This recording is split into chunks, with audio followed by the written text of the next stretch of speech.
So one of the challenges is weeding. Well, we didn't get all of our supplies right away. We did get a grant, and that took a little bit of time. And so the weeds between the plants, like this is our eggplant, that's Dr. McCoy, and at the time we didn't have a weed whacker.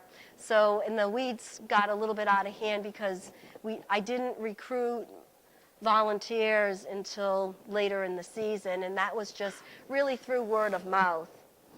So, so you really have to think about the weeds, but we didn't want to put any weed killer on it, and it didn't harm the plants. You know, we had to walk through it. Fortunately, we didn't have any issues of ticks, although the farmer had asked me, you know, did you guys have issues, because he'd been out in the other fields, and he said he was covered at one point, and we didn't have that issue. I don't know why, but oh.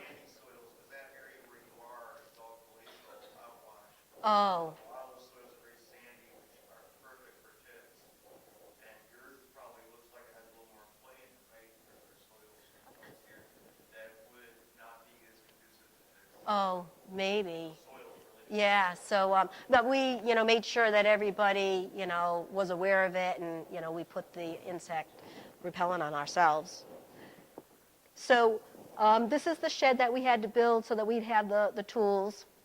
So the farm is actually over here where we have fenced in, and then the shed is just kind of across.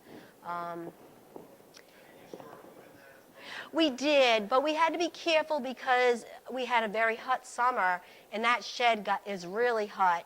So we, through actually Jan Martin, she had a connection basically down the street. She works out of a building in their basement.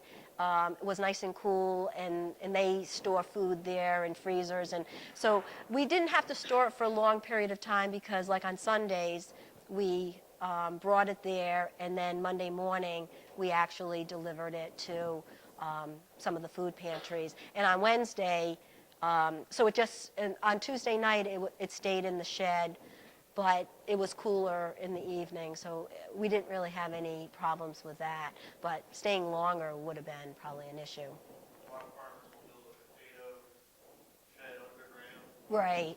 Rock sheds underground so that around 50 degrees, you know, Right. nice free way. Yeah. One of the things that I'd like to do, because I do have some more grant money, is to see if we can get some vents, air vents in there, and maybe do a solar fan just to kind of blow some of the hot air out to make the shed a little bit more usable in the heat of the summer. Oops.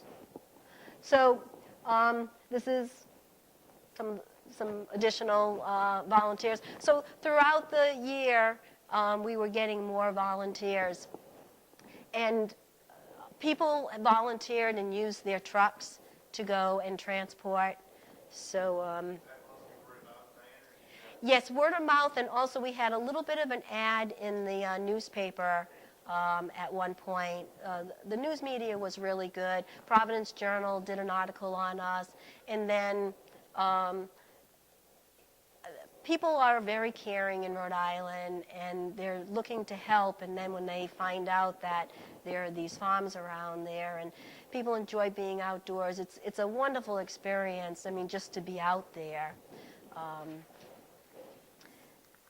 So here's some more of the people working on the fields. I got some wonderful families, and the age was from like 5 years old to Jan's mother, who was 85 years old, was out there in the field working. So it was really great. And as we tried to do the schedule, we wanted to get people who work during the day that they could, you know, help in the evening time, and then there, you know, people who are free during the day who aren't working, you know, could go during the daytime. Because we did do a little picking on Wednesday morning prior to the food pantries coming to pick up. And then Sunday mornings, we tried to pick something that was maybe a family day, and Sundays was better, closer to Monday's delivery. So what was really nice is at the end of the year, at the end of the season, it was kind of a drizzly day, and sometimes people don't tell me when they're going to show up, and I had thought, oh, we're not going to get too many people. We came around the bend, and the most wonderful experience was to see a lineup of all these cars, all these people waiting. I mean, we had gotten there just at the time we were supposed to. These people were so eager, and it was just a wonderful experience to feel that, you know, on a rainy day, you know, that they were all gung-ho and they wanted to get as much crop out of that farm as possible. And with the help of Chris allowing us to pick his extras from the winter squash, we harvested 8,547 pounds for our first year.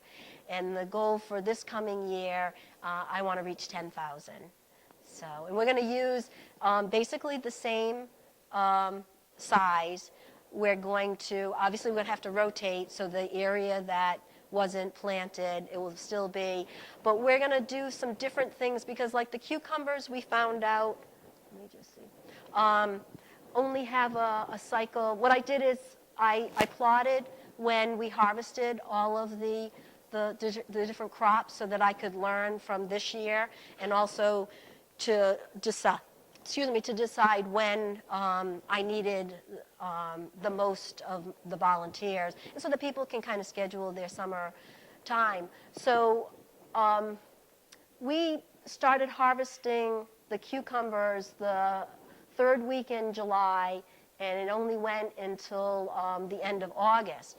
And so we had a team meeting a couple of weeks ago talking with the farmer, and we're still going to do the cucumbers, but we've decided to, a lot of my volunteers want to do, you know, start from seed.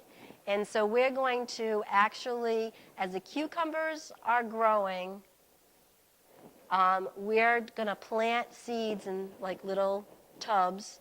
And then when the cucumbers end, we're going to put the beans, because we're going to grow beans, and beans are a great nitrogen source, and so when we pull out the remains of the cucumbers, we're going to plant the beans.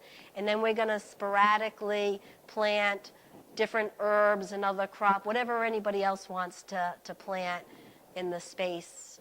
So it will be peppered with a lot of different things. So it's going to be an exciting year, so hopefully I'll be able to meet that, the goal.